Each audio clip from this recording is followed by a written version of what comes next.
पिछले 2 वर्ष से बीजेपी की तीसरी बार की जो सरकार बनी, इस सरकार बनने के बाद हमें किन किन कठिनाइयों से गुजरना पड़ा,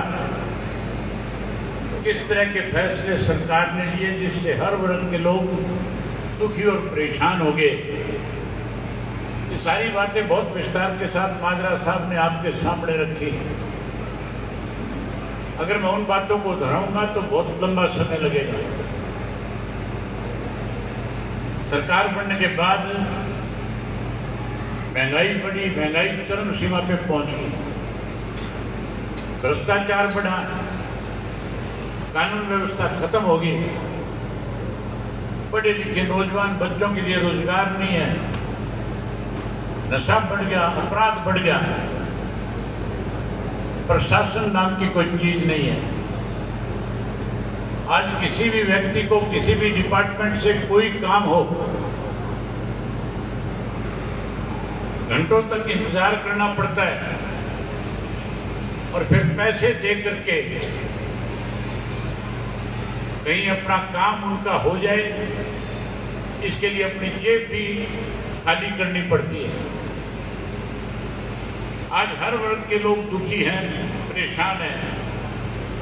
आज मजदूर दुखी है, किसान दुखी है, आज व्यापारी भी दुखी है, कर्मचारी भी दुखी है, पढ़ा लिखा नौजवान भी दुखी है, स्कूल कॉलेज में पढ़ने वाला बच्चा भी परेशान है। महिलाएं भी इंतजार कर रही है कब हमें समय मिले इस सरकार को इस सत्ता से बाहर करने का काम करें। आज किसान को समय पे खाद नहीं मिलती, बीज नहीं मिलता, कीड़े मार दवाइयां नहीं मिलती। अगर फसल बेचने जाता है तो उसके सामने अनेक शर्तें लगा दी जाती है। माजरा साहब बता रहे थे कि इस वर्ष किस तरह से फसल जब बेचने जा रहे थे कितनी शर्तें लगाई थी। समय रहते इंडियन नेशनल लोकदल पार्टी ने उसका विरोध किया। हमने हर मंडी के अंदर किसान कष्ट निवारण केंद्र खोले। मैं और माजरा साहब स्वयं सारी मंडियों में गए। मंडियों में जाकर के किसानों की बातों को सुनकर के उनकी समस्याओं का समाधान करने के लिए अधिकारियों को लताड़ लगाई। सरकार को समय समय पर जिताने का काम किया, तब जाकर के कहीं किसान की फसल सरकार में बैठे लोगों ने खरीदने का काम किया। बड़ी हैरानी की बात है, देश की आजादी के बाद पहली दफा किसान को अपनी फसल बेचने के लिए अंगूठा लगाना पड़ा। ये ठीक है कि किसी जरूरतमंद को पैसे की जरूरत होती है, अपने आड़ती के पास अंगूठा लगा करके पैसे उधार में उठा लेता है, बैंक से कर्जा ले लेता है, साहूकार से भी अगर पैसा लेता है, लोन लेता है तो अंगूठा लगा करके लेने का काम करता है। लेकिन ये पहली बार है कि हम अपनी फसल बेचने के लिए भी हमें अपना अंगूठा लगाना पड़ा। इससे ज्यादा किसान के साथ ये सरकार इस तरह का व्यवहार करके किसान को कमजोर करने का काम कर रही है। अभी पिछले दिनों इस सरकार ने एक फैसला और लिया है, आने वाले समय में मंडियां खत्म हो जाए, किसान अपनी फसल मंडी में बेचने की बजाय सीधा अंबानी और अडानी के सेलों में डालने पे, कम कीमत पे बेचने पे मजबूर हो जाए। इसके लिए पूरे प्रदेश में सेलो निकालने का काम कर रही है और वो सेले केवल और केवल अंबानी और अडानी के लोग लगा सकते हैं। आम आदमी का उससे कोई सरोकार नहीं। अगर कल को हर मंडी के साथ सेलो लग गया तो फिर मान के चलो ये मंडियां बंद हो जाएगी और किसान अपनी मर्जी से फसल नहीं बेच सकेगा। फिर तो किसान की फसल के दाम अंबानी और अडानी तय करेगा। फिर तो वो नमी के नाम पे आपकी फसल को कम पैसे मिलेगा, अंडर साइज के नाम पे कम पैसे मिलेगा, उसकी चमक और धमक के नाम पे भी कम पैसे देकर देने पे आपको मजबूर कर देगा। साथियों, लोग आज इस बीजेपी की सरकार से परेशान हैं, इसको बदलना चाहते हैं। सरकार तो ये लोग चुनकर आए थे जिन्होंने विपक्ष में बैठने की बजाय चौधरी देवीलाल की नीतियों को गिरवी रख दिया और केवल भाजपा की गोद में बैठ करके उनकी सरकार को बनाने में उनकी मदद करने का काम किया। जेजेपी के 10 जीते थे, कहते तो ये थे जमुना पार कर देंगे, कहते ये थे चौधरी देवीलाल की नीतियों को आगे बढ़ाएंगे, कहते थे ये जाट आरक्षण आंदोलन के उन नौजवानों के कातिल हैं, इनको जेल की सलाखों के पीछे भेजने का काम करेंगे।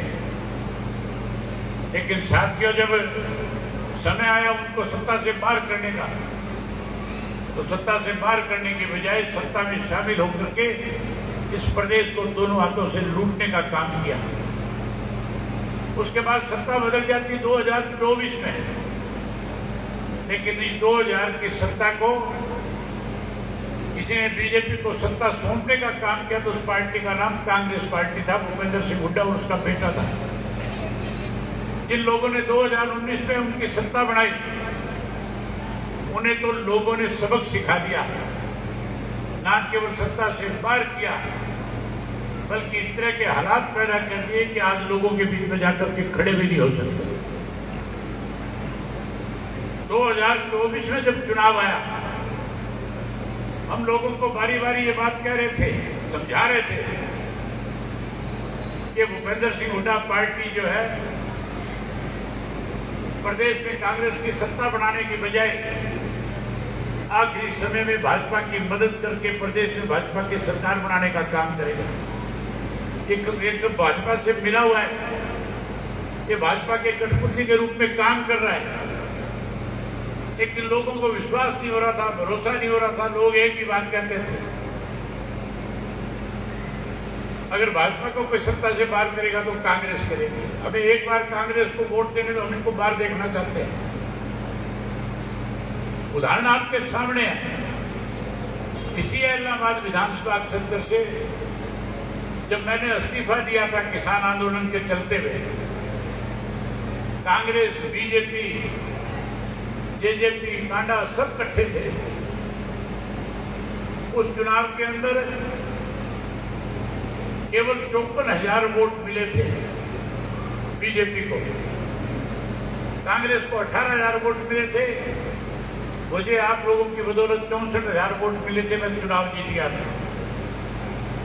अब की बार 64 के बजाय 68,000 मिले, लेकिन जो 54,000 वोट बीजेपी के थे वो बीजेपी के पक्ष में जाने के बजाय कांग्रेस के पक्ष में चले गए, क्योंकि कांग्रेस और बीजेपी यहां मिली हुई थी।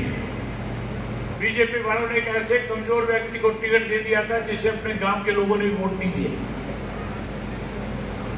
किस तरह से पूरे प्रदेश में आपस में मिलकर के जहां इंडियन नेशनल लोकदल पार्टी की ताकत को रोक रहे थे, वहीं कैसे भाजपा की मदद हो, इसके लिए भूपेंद्र सिंह हुड्डा रोज नए षड्यंत्र रचने का काम करता था।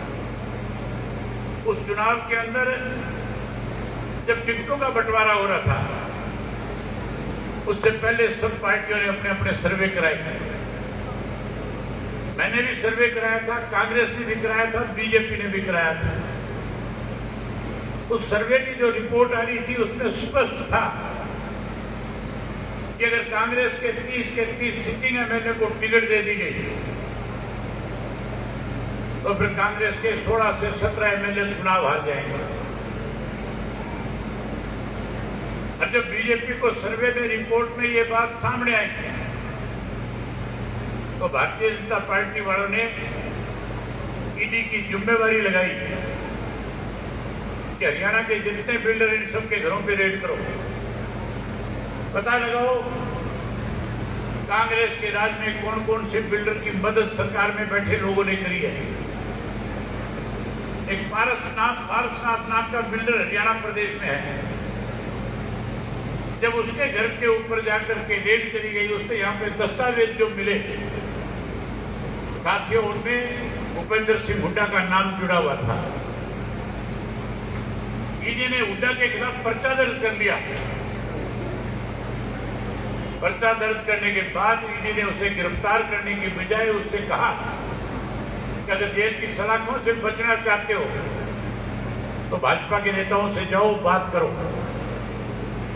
रातों रात हुड्डा जो है अमित शाह के जाकर के पैरों में गिरा और कहने लगा, बताओ मैं आपकी क्या मदद कर सकता हूं। अमित शाह ने कहा कि अपने आकाओं के पास जाओ और जाकर के कहो पहले सिटिंग 30 सीटें जो है जो कांग्रेस ने जीत रखी है 30 के 30 को टिकट दे दें। अगर आप इन 30 के 30 की टिकट डिक्लेयर करा दोगे तो हम आपको जेल की सलाखों के पीछे भेजने के बजाय हम ये मान लेंगे कि आप हमारे मददगार हैं। हुड्डा गए राहुल गांधी के पास और कहने लगे कि अगर हमने 30 के 30 सिटिंग को टिकट नहीं दी तो कांग्रेस में बगावत हो जाएगी और बगावत और भगदड़ जब होगी तो आज हम जो सत्ता की तरफ बढ़ रहे हैं फिर हमारे सामने रुकावट खड़ी हो जाएगी। राहुल गांधी ने हुड्डा पे विश्वास किया, 30 की 30 सीटें उसी दिन रात को डिक्लेयर कर दी। जब वो 30 डिक्लेयर होगी, मनोहर लाल खट्टर का अगले दिन ही बयान आ गया था। उसने कहा था कि अब हमें सत्ता में आने से कोई नहीं रोक सकता। उसको पता था कि इसके 17 जो ऐसे लोग हैं जिन्हें लोग पसंद नहीं करते, जिन्हें वोट नहीं देना चाहते। अगर टिकटें बदल दी जाती तो फिर कांग्रेस पार्टी सत्ता में आ जाती। हुड्डा चाहता नहीं था, हुड्डा को डर था कि अगर बहुमत के साथ कांग्रेस सत्ता में आ गई तो फिर तेरी जगह कोई दूसरा मुख्यमंत्री बन जाएगा। उसे सबसे बड़ा खतरा था चौधरी वीरेंद्र सिंह के लड़के से कि पढ़ा लिखा IAS अफसर है। कल को अगर राहुल गांधी ने इसका नाम आगे कर दिया तो फिर कोई विरोध नहीं कर पाएगा। आखिर मजबूर होकर के हुड्डा ने नया खेल खेला। इस तरह के 9-10 कांग्रेसी जो डायरेक्ट टिकट लेकर के आए थे, जिनके ऊपर हुड्डा की छाप नहीं थी, उनको कैसे हराया जाए उसके लिए बागी खड़े कर दिए और उन बागियों के कान में फूंक मार दी और कह दिया कि मुख्यमंत्री मैं बनूंगा और मुख्यमंत्री बनने के बाद आप चुनाव हार भी जाओगे तो भी तुम्हें ऐसे पद सौंप दूंगा जो MLA के पद से भी बड़े होंगे। हुड्डा की बात में आकर के उन्होंने चुनाव लड़ा और 9 ऐसे कांग्रेसी और जो हुड्डा के खेमे के नहीं थे, जो किसी और से टिकट लेकर के आए थे, उन्हें भी हाथ का मुंह देखना पड़ा।